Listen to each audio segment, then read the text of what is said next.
cosmological argument is a version of the centuries-old cosmological argument that is dialectical and originated from Islamic philosophy. Cosmological arguments reach as far back as Plato, but many are only familiar with the Thomistic and Leibnizian forms. William Lane Craig, starting with his 1979 publication, has popularized the Kalam form of the cosmological argument, and for many theists, it has become a powerful proof that their God exists and created the universe. Okay, this video is called the Kalam Cosmological Argument for the Existence of God. I'm including it in my video series, the Refutation of Atheism series.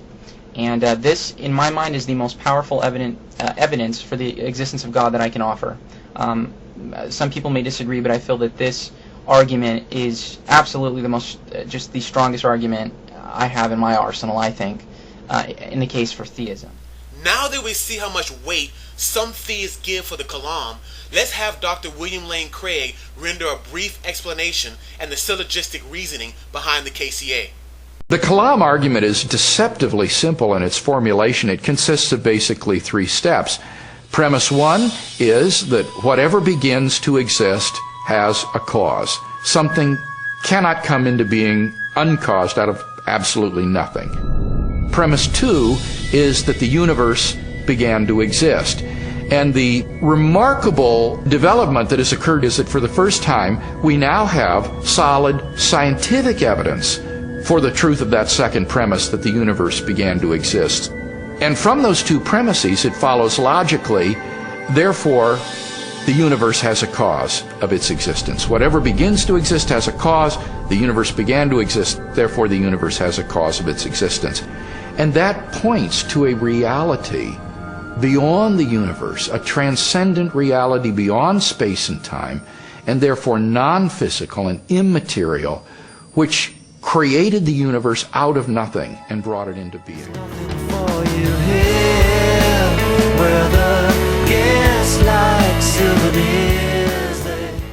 The first reason why the Kalam argument is invalid and refuted is that it commits the logical fallacy of begging the question.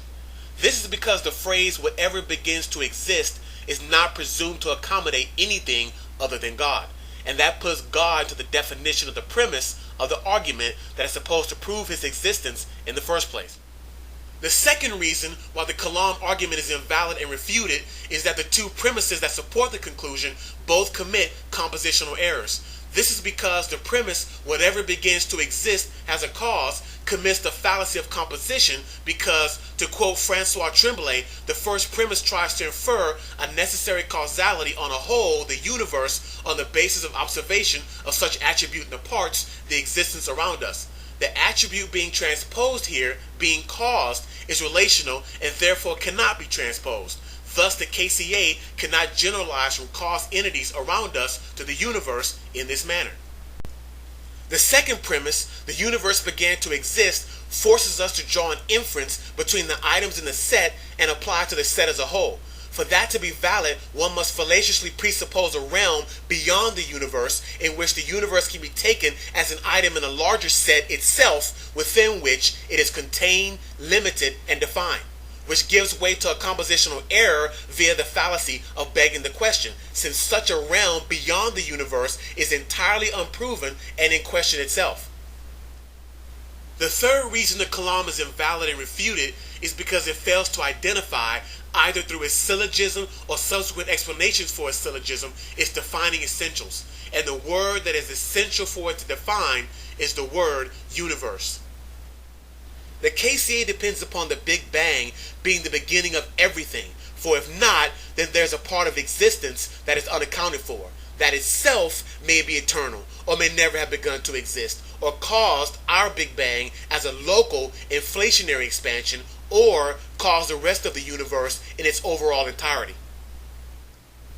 Even if the universe in the KCA is defined as the totality of existence, the argument is again rendered impotent and refuted because the universe could not have been created by something outside itself, since for something to create the totality of that which exists, one can only appeal to that creating agent as being non-existent. Further, for the universe to be labeled the totality of existence, it can never be caused as a whole, since that would assert that at one point existence was non-existent, which is impossibly incoherent. The final and most powerful reason why the KCA is invalid and refuted can be expressed in a competing syllogism. Everything that has sentience has a cause. The Judeo-Christian God is said to have sentience. Therefore, the Judeo-Christian God has a cause.